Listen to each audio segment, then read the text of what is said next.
क्या महाकुंभ में डुबकी लगाने से धुल जाते हैं सारे पाप? प्रयागराज के महाकुंभ में क्यों उमड़ा जन सैलाब? यूपी की अर्थव्यवस्था पर क्या होगा इसका असर? सीपीसीबी की रिपोर्ट के मुताबिक संगम का जल नहाने व आचमन के लायक था या नहीं? संगम नोच पर हुई भगदड़ पर क्यों हुई इतनी कंट्रोवर्सी? आइए जानते हैं विस्तार से। समुद्र मंथन से उत्पन्न अमृत कलश की छलकी हुई बूंदें हरिद्वार, प्रयागराज, उज्जैन और नासिक में जा गिरी। देवता और दानवों के बीच में 12 साल तक युद्ध हुआ। तो कुछ सनातनी मानते हैं कि जब बृहस्पति ग्रह कुंभ राशि में प्रवेश और सूर्य मकर राशि में प्रवेश करता है तो यह कुंभ का आयोजन होता है। 13 जनवरी से 26 फरवरी तक चले इस महापर्व को ज्योतिषों और विद्वानों ने 144 साल का महाकुंभ का नाम दिया। 45 दिनों तक चले आस्था के इस समागम में करीब 66 करोड़ 30 लाख लोगों ने डुबकी लगाई। पूरी दुनिया में आज तक का इस तरह का धार्मिक आयोजन नहीं हुआ। ये रिकॉर्ड वर्ल्ड रिकॉर्ड तो नहीं बन पाया, पर गिनीज बुक में इसके 3 नए रिकॉर्ड जरूर दर्ज किए गए। पहला रिकॉर्ड 329 स्थानों पर गंगा नदी की सफाई के लिए, दूसरा 19,000 सफाई कर्मियों की महाकुंभ क्षेत्र में झाड़ू लगाने के लिए और तीसरा रिकॉर्ड 8 घंटे में 10,102 लोगों को हैंड प्रिंट पेंटिंग बनाने का प्राप्त हुआ। 4,000 हेक्टेयर में फैले महाकुंभ में उत्तर प्रदेश सरकार ने लगभग 7500 करोड़ का निवेश किया और अनुमान के मुताबिक सरकार को करीब 3 लाख करोड़ का फायदा मिला। रोड, फ्लाईओवर्स, अंडरपास जैसे इंफ्रास्ट्रक्चर से प्रयागराज शहर चमक उठा। यूपी की जीडीपी पे 1% की वृद्धि का अनुमान लगाया जा रहा है। अस्थायी तौर पर लगभग 12 लाख लोगों को रोजगार मिला। 150 किलोमीटर के दायरे में फैले गांव और शहरों को भी बहुत सारा फायदा मिला।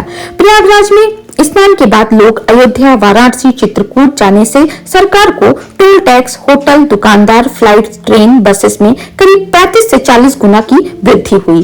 धार्मिक सामग्री की बात करें तो करीब 800 से 2,000 करोड़ की कमाई की गई। मेले क्षेत्र में 50,000 से ज्यादा QR कोड इस्तेमाल किए गए। हॉस्पिटैलिटी, अकोमोडेशन, बेवरेज सेक्टर से लेकर ट्रांसपोर्ट, लॉजिस्टिक, नागरिक सेवा, टेलीकॉम जैसी कई क्षेत्रों को सरकार को फायदा हुआ। इकोनॉमिक मोड से देखा जाए तो यूपी में पर्यटन को बहुत सारा बूस्ट मिला। बिजनेस के नजरिए से अगर देखते हैं तो महाकुंभ एक बिजनेस मॉडल के रूप में उभरा। राजनीतिक परिदृश्य से देखें तो सरकार ने सनातन धर्म के धार्मिक आयोजन में हिंदू वोटर्स को बहुत आकर्षित किया। सेंट्रल पोल्यूशन कंट्रोल बोर्ड की माने तो संगम क्षेत्र की कई घाट पानी से प्रदूषित रहे, जिसमें फीकल कोलिफॉर्म खतरनाक बैक्टीरिया का स्तर 2500 यूनिट से लेकर 100 मिलीमीटर की तय सीमा से बढ़ता रहा। हालांकि सरकार ने कई बार फ्रेश वाटर रिलीज करके गंगा जल को प्यूरिफाई करने का काम तो किया, पर सीपीसीबी के आंकड़े के अनुसार अमृत स्नान के दौरान बैक्टीरिया की संख्या वैरी करती रही। सीपीसीबी ने कहा कि पानी को नहाने लायक नहीं है और न ही आचमन के लायक है। नेशनल ग्रीन ट्रिब्यूनल NGT ने जब सीपीसीबी से रिपोर्ट मांगी तो नए रिकॉर्ड नहीं दे पाने में देरी करता रहा और जब आंकड़े जारी किए तो वो आंकड़े कभी कभी ऊपर और कभी नीचे थे। महाकुंभ के दौरान सरकार ने बताया कि 1600 करोड़ रुपए का खर्च जल और कचरा प्रबंधन के लिए रखा है, जिसमें बार्क और इजरो तकनीक के द्वारा सीवेज ट्रीटमेंट कचरा साफ करने के लिए आधुनिक तकनीक का इस्तेमाल कर रहा है।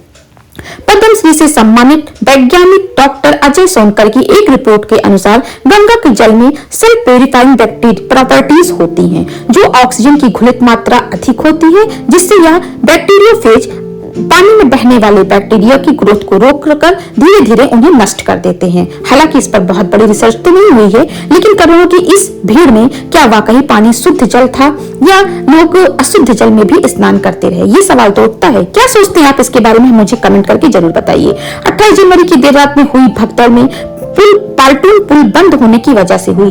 लोगों का यह मानना था कि मौनी अमावस्या के दिन संगम में स्नान करने से खुद को और पितरों को मोक्ष की प्राप्ति होती है। ऐसे में एक ही जगह पर ढेर सारे लोग को इकट्ठा होने से ये घटना हुई और बहुत सारी कंट्रोवर्सी से सरकार को यह सुनने को मिला कि आंकड़े देर से क्यों जारी किए गए और घायलों की और मरने वालों की संख्याएं कुछ कम करके बताई गई। क्या यह बिल्कुल सही है? आप क्या सोचते हैं इसके बारे में? इस वीडियो में कमेंट करके जरूर बताएं।